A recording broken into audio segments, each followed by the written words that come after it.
Merci. Moi, je me suis posé la question, voilà, c'est scénarisation. Alors, je les ai composés en scénario et en mise en scène. Ah. Scénario, pour moi, c'est quand même un quoi, et puis la mise en scène, ça serait un petit peu du comment. Sachant que ça répond tous les deux à des objectifs qui ont été dit dans la présentation des étudiants de MIR. Quelles sont les décisions d'aujourd'hui qui influencent demain? C'est ça notre question. On est dans des décisions d'aujourd'hui qui influencent demain. Donc on essaye de se représenter demain et comment ça va influencer nos décisions d'aujourd'hui.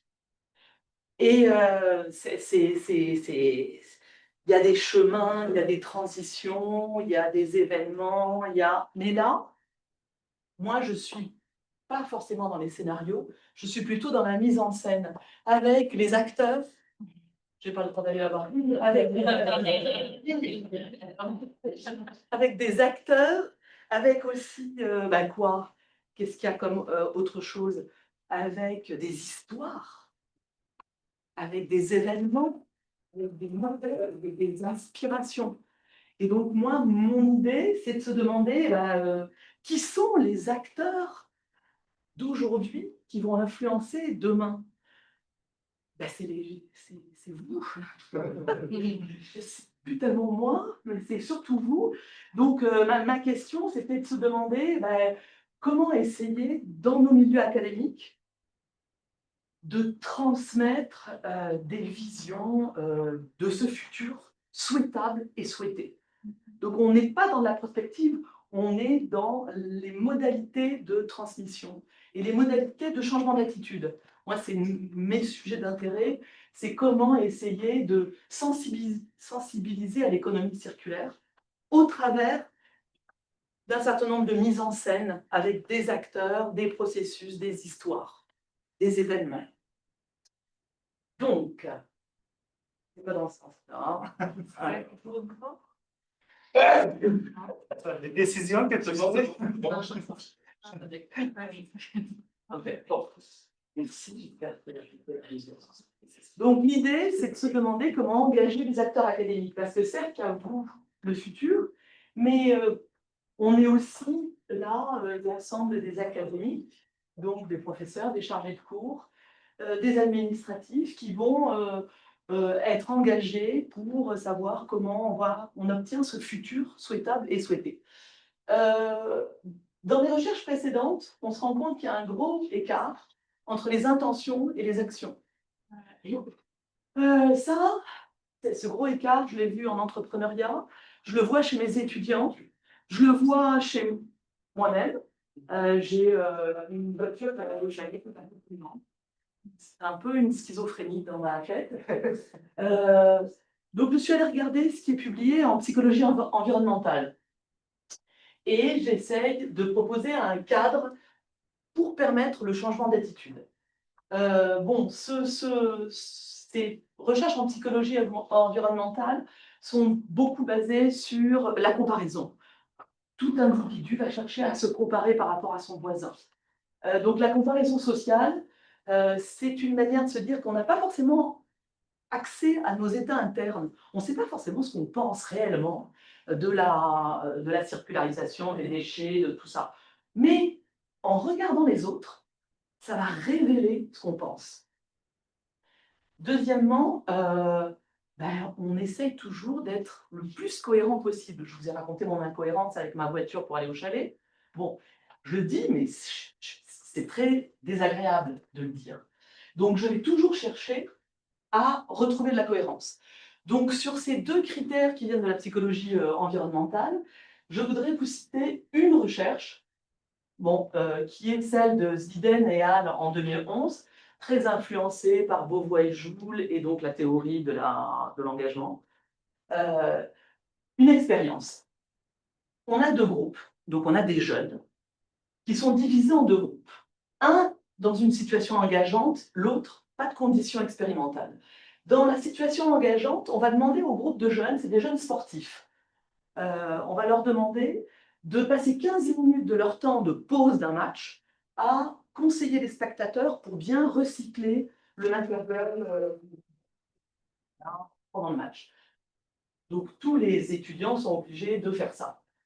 Deuxième groupe, ils sont obligés de rien. Tous les groupes étaient soumis à une formation sur le recyclage. Quels sont les résultats? On se rend compte que le groupe qui a passé 15 minutes à essayer de convaincre d'autres gens va être beaucoup plus susceptible de changer d'attitude que ceux qui n'ont pas eu cette condition engageante. Donc l'idée, c'est qu'il existe des manières, des formes de manipulation bienveillante pour engager des individus à changer d'attitude vis-à-vis d'un sujet. Ça a été très étudié sur l'arrêt de la cigarette, la pose de panneaux environnementaux, enfin bon, toute la psychologie sociale est remplie d'exemples là-dessus. Mais nous, comment l'appliquer? Comment susciter l'engagement de la communauté universitaire? On en a parlé, la réparation. Moi, j'ai organisé une shop à réparer à l'UQTR, donc dans notre université. C'est très amusant parce qu'on voit des étudiants qui n'étaient pas du tout sensibilisés au recyclage et qui se sont dit ma vitre de cellulaire est cassée, je vais peut-être essayer de la changer. Et du coup, je vais essayer de penser différemment ma manière de consommer du cellulaire. Moi, j'utilise beaucoup le Fab Lab parce que j'ai publié sur les Fab Labs et je crois que c'est une manière, c'est fabuleux, laboratoire, c'est une manière de changer le monde. Donc, tous les étudiants qui passent dans mes classes sont obligés d'aller prototyper des solutions pour réduire les déchets. Et ça, le cours, il est psychosociologie de l'entrepreneur, il est innovation vers le bas. Et on se rend compte que tous les étudiants qui sont passés à l'action sont beaucoup plus susceptibles de changer d'attitude que ceux qui ne sont pas passés à l'action. Donc, c'est tous ces phénomènes d'engagement qui m'intéressent. Je vous ai donné quelques autres idées. Et la dernière idée, ça serait de montrer et de résoudre des cas avec les étudiants en économie circulaire. D'où notre idée de lancer une plateforme ouverte d'études de cas en économie circulaire. Et on a eu le financement du réseau pour ça. Voilà, prototyper pour engager. Alors, regardez les étudiants comme ils sont contents. Et ils ont quand même créé une ampoule qui permet qui est durable. Donc, une ampoule où on va réutiliser le bulbe en verre. Le filament est cassé, mais on va réutiliser le bulbe en verre. Ça a beaucoup marché. C'est eux qui trouvent ces solutions-là. La réduction de la consommation d'eau domestique. Donc ça fait repenser à la quantité d'eau qu'on utilise tous les jours pour faire différentes choses. Des balados qui racontent comment on fait de la conception technologique innovante au service de l'économie circulaire. La shop à réparer, réparer pour engager. Et puis, résoudre des cas pour engager. Donc on a cette plateforme d'études de cas qui est accessible à tous, où on a des cas, les fermes LUFA, c'est quand même intéressant parce que ça permet de discuter. On en parlait sur l'impact en GES. C'est balancé, en fait, la ferme LUFA. On a une dizaine de cas en économie circulaire et donc tous les étudiants doivent, c'est sur le téléphone cellulaire, donc c'est des cas courts, et qu'on essaye de résoudre ensemble. Et moi, ce que j'aime beaucoup, c'est que je fais sortir les étudiants dehors. Donc, on résout le cas en plus dans la nature. C'est quand même beaucoup plus agréable, comme ce qu'on a fait avec le réseau quand on était sortis. Donc, une plateforme de cas pédagogique ouverte parce que, j'espère qu'il n'y a personne d'HEC. HEC a une magnifique plateforme, mais c'est fermé. Harvard, c'est en anglais, donc une plateforme francophone. Et l'idée, c'est de mettre en avant des modèles, des inspirations. C'est ça notre futur souhaitable dans le présent. C'est comment, dans le présent, on va essayer d'influencer ce qu'on veut pour le futur. Scénario, mise en scène. Voilà. Merci beaucoup, Cécile. Il y avait un petit point comme ça, avant de donner la parole à Mire, c'est que tu as mentionné un exemple qui était l'économie d'eau. Mais je trouvais que c'est marquant parce qu'en fait, c'est les étudiants qui l'ont fait. Ça émerge les étudiants. Et je trouve que l'exemple que tu as donné fait émerger la distinction entre un produit qui fait économiser l'eau et la démarche qui conduit à produire un produit qui économise l'eau. Et je pense que la distinction est importante parce que si on met à disposition un produit, les gens vont consommer le produit, mais en fait, on en perd la raison même. Puis bon, on est dans des effets rebonds qu'on essaie d'étudier avec Sophie. Alors que là, la vraie retombée, elle est dans la démarche de conception. Et ça, je trouve ça super intéressant. Voilà, tout le monde. On ouvre la salle. Merci pour la présentation. J'ai une question parce que vous parliez de l'idée, c'est de un petit peu sensibiliser la communauté universitaire. Puis vous avez essentiellement présenté des faits sur les étudiants. Et j'avais une question parce que je sais que de mon expérience, généralement, les projets viennent des étudiants, comme vous disiez, c'est un peu le futur, c'est essentiellement eux que ça va toucher. Les jeunes générations sont généralement beaucoup plus sensibilisées, beaucoup plus actives. Mais le fait est que les autres générations, elles sont toujours là, elles ont toujours un impact. On tient du bois. C'est important, mais quel est, dans ce genre de démarche, le retour des communautés universitaires qui ne sont pas des étudiants, qui sont aussi concernés, qui ont aussi une part d'action? Alors déjà, tous les étudiants doivent présenter comme s'ils étaient un entrepreneur, une entreprise d'économie circulaire. Donc ils se mettent devant des investisseurs avant, un productif ou pas, d'économie circulaire. Et ces cas alimentent la plateforme. Donc j'utilise évidemment la lecture des étudiants pour alimenter la plateforme. Et je veux dire, c'est un peu une limite, ça y est, tu es allé direct dans la limite. C'est que moi, je voulais faire une communauté de pratique avec des chargés de cours, avec des gens en génie, avec, parce que moi je suis en sciences sociales et particulièrement en management, donc je voulais faire une transversalité. C'est pas si facile. Donc les sinon elle existe toujours. Donc la belle communauté de pratique, elle n'est pas toujours évidente. Des tombes merveilleuses dedans. Merci. Oui. Alors, un peu dans le même thème, mais il y aurait une question sur est-ce qu'il y a déjà des cas, parler des trucs de cas, est-ce qu'il y a déjà des cas où, par l'action, parce que c'est ce que fait vos étudiants, on a réussi à faire transformer des directions ou une administration, comme n'importe quelle université, une entreprise qui est passée à l'action, je ne sais pas, dans les hautes sphères, pas juste en bas. Écoute, moi, je suis spécialiste des petites entreprises. Je ne connais pas forcément l'impact sur les grandes entreprises. Et ce que j'ai vu, c'est que il y a beaucoup d'activités de mise en valeur des initiatives des entrepreneurs ou des grandes entreprises. Donc, typiquement, les galas, les remises de prix. Et là, on voit des petites entreprises qui se retrouvent avec un prix en économie circulaire, en développement durable. Et tu as la grande entreprise qui est à côté et qui se dit, mais je peux le faire. C'est accessible pour moi, surtout que j'ai le moyen. Donc il faut penser qu'on raisonne beaucoup, c'est ce que la psychologie nous dit, par apprentissage vicariant, c'est-à-dire par imitation. Moi aussi, je vais être sur scène l'année prochaine. Donc je te réponds indirectement parce que je n'ai pas une connaissance suffisamment grande de grandes entreprises, et particulièrement d'administration. Oui, Valérie. Certaines universités en France, je suis doctorante. Et je travaille sur les effets de la mobilisation d'externes complexes sur les cadres de référence des participants. Donc, je suis un peu dans la phase d'après. J'ai pas vu s'il y a eu une transformation une fois qu'ils sont passés à l'action. Et je voulais savoir si vous aussi, vous étiez à l'étape d'après, c'est-à-dire s'il y a eu une évaluation de la transformation des participants.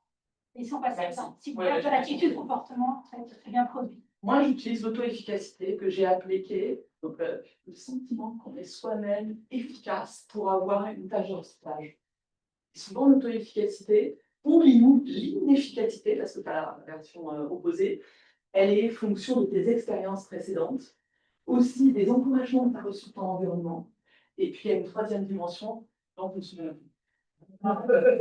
L'auto-efficacité, c'est un concept très intéressant. Donc, ce que je fais, c'est qu'en début de cours, je distribue une échelle d'auto-efficacité, puis en fin de cours, je distribue la même échelle d'auto-efficacité, et c'est quanticali, c'est-à-dire qu'il raconte des choses. Donc, j'essaye d'appréhender ça avec des changements d'attitude liés à l'auto-efficacité. C'est intéressant parce que c'est comportemental, c'est l'attitude qui prédispose à un comportement changement. Est-ce que j'ai répondu? Parce que c'est qu'un concept. Hein. Oui, bien sûr. Non, mais c'est juste pour savoir si effectivement, au-delà de l'évaluation du changement d'attitude, quand vous faites de la c'est ce qu'il faudrait. On collabore? Vous pouvez évaluer ce changement de comportement. Oui, voilà, ça et c'est super intéressant parce que c'est assez peu étudié ça. Hein. Et c'est pas si évident. Mais je pense qu'il y a vraiment une méthodologie super sympa à mettre en place. Et pas que du quali. Ce que font les psychologues environnementaux, c'est de l'expérientiel. C'est-à-dire qu'ils soumettent des étudiants à une condition expérimentale et d'autres à aucune condition expérimentale. Et ils font des groupes comme ça. Et comme ça pourrait être très sympa parce qu'on n'a pas besoin de grands groupes. On a besoin juste de comparer. Donc, on en parle à la pause avec grand plaisir. Oui, Mire, j'ai d'abord Timothée, parce qu'après, Oui, en fait, j'essaie toujours, vu on va parler plus tard de tout ça encore pendant l'année, j'essaie de me positionner en disant que, OK, tout à l'heure, vous disiez qu'on prend une décision aujourd'hui pour changer demain. Oui, c'est ça. C'est ça, j'essaie justement de mettre cette présentation-là dans ce gabarit de ce qu'on discutait et voir comment, j'ai l'impression que pour moi, la scénarisation, c'est comme multiples solutions plausibles. Et dans ce qui nous accepte des fois, quand on fait une mise en scène et à la fin, on a le doute. on a un doute. Est-ce que tout ça, c'est le scénario ou finalement, le scénario, c'est que j'ai, en fait, tout à l'heure, vous avez parlé de conditions ici et pas de conditions là. Là, je l'appellerai scénario parce que c'est comme ça fait avec deux paramètres ou deux entrées différentes et on obtient un résultat. Moi, j'ai été pas mal influencée par un psychologue d'une organisation américaine qui s'appelle Carl Weick, qui parle beaucoup de l'enactment, la mise en scène.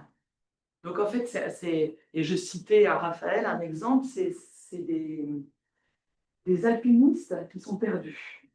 Ils sont dans les Alpes, ils font de la randonnée, ils sont complètement perdus, tempête de neige horrible. À un moment donné, ils sont désespérés. À un moment donné, ils trouvent une carte dans le sac. Parce que ça ne capte pas, c'était bon. Enfin, je sais. Ils trouvent une carte et ils disent ça y est, on a retrouvé le sens. Le sens, c'est-à-dire la direction pour laquelle s'en sortir. Donc, ils sont regain d'énergie. On y va, on ne se laisse pas mourir de froid, on sort des Alpes, on descend dans la vallée. Dans la vallée, ils constatent que la carte, c'est une carte des Pyrénées. Et donc, c'est cette idée que peu importe l'outil, c'est pour te répondre, peu importe la mise en scène, pourvu qu'il y ait mise en scène, pourvu qu'il y ait rythme, pourvu qu'il y ait action, pourvu qu'il y ait acteur, histoire, peu importe ça, pourvu qu'on ait le collectif, la signification de ce qu'on fait, le sens. Ce sens, ça peut être en double sens. Quel sens on a pour les générations futures? Quel sens on donne à nos actions? Quand on se rend compte qu'il y a plein d'effets rebonds, quand on disait pour les gaz à effet de serre que recycler, il faut des camions pour recycler. Donc recycler, ça consomme des gaz à effet de serre. Donc toute cette espèce de perte de sens dans laquelle on est, il nous faut retrouver du sens. Et moi, je me mets à la place des étudiants et des jeunes. Parce que moi, dans 20 ans, 30 ans, je ne serai peut-être plus là. Tandis que les jeunes, comment ils se retrouvent? Quel sens ils trouvent face à ça? Et c'est cette idée de trouver des exemples inspirants, des modèles, des regroupements. Notre regroupement, c'est ça. Notre réseau, c'est ça. On se retrouve du sens ensemble. J'ai répondu sans répondre. Hein. oui, Moi, je trouve ça vraiment formidable. Je suis contente de voir cette présentation. Puis, moi, de par mon parcours, j'ai eu souvent à faire des formations de cohortes d'entreprises ou des fois, c'est très à la mode, les fameux parcours PME, IoT et tout. On leur donne un petit écusson à la fin. Ils sont super contents. Puis, j'ai déjà eu à faire aussi bien, mais des petits ateliers de scénarisation, sauf que c'est toujours un petit point, parce que tu n'as pas les bons intervenants souvent, c'est pas le VP finance, c'est pas le VP décisionnel qui est là, donc ils inscrivent d'habitude leur directeur de production, pas des gens qui sont en middle management et au plancher. Et fait que je me demandais, on avait souvent cette contrainte comme moi, non, mais c'est pas moi qui décide. Ou et si tu es chanceux d'avoir le CEO autour de la table, lui, tout est parfait, tout est bon, sa entreprise, elle est parfaite. Fait que Puis aussi, ils vont ramener des contraintes. Donc, c'est comme Mais moi, j'ai vraiment insisté plus là-dessus, difficile. parce que Fait que je je me travaille demandais avec- s'il y a Ouais. quelque chose par rapport aux vraiment des PME qui existent, là, et pas des étudiants. Ben, moi, j'ai fait ma présentation avec environnement humoristique. Ouais. Donc, typiquement, Oui, c'est ça, elle met en cohorte des choses comme ça. Et pour arriver à convaincre, parce que c'est ça, hein, pour arriver à mettre le pied dans la porte, parce que ça vient de là, la théorie de l'engagement, ça, il faut arriver à convaincre de qu'est-ce que j'en retire, what's in it for me. Donc, what's in it for me, quand tu as un exemple de quelqu'un qui a mis en place dans une agence d'assurance des coûts liés au risque des ressources rares. Donc, tu as montré que tu vas perdre de l'argent, tu vas gagner de l'argent, tu vas perdre du temps, tu vas gagner du temps.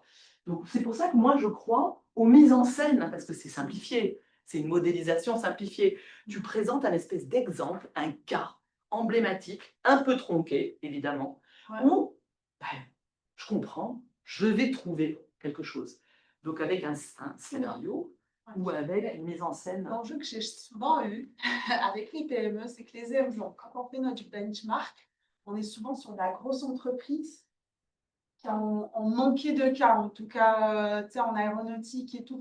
Tu as des success stories qui sont des très gros. Et toi, tu es avec il a une shop, là, tu sais, une pièce. Et c'est difficile, donc il y a comme c'était en jeu d'échelle. Ou des fois, en économie circulaire, tu as des entreprises PME quand même 100-150 avec une vraie usine, puisque tu as à leur proposer comme success story, c'est trois personnes qui font du upcycling dans leur salon. C'est bien comme histoire, mais difficile à engager parce qu'ils ne se reconnaissent pas dans les disent, bah, nous, on n'est pas trois dans notre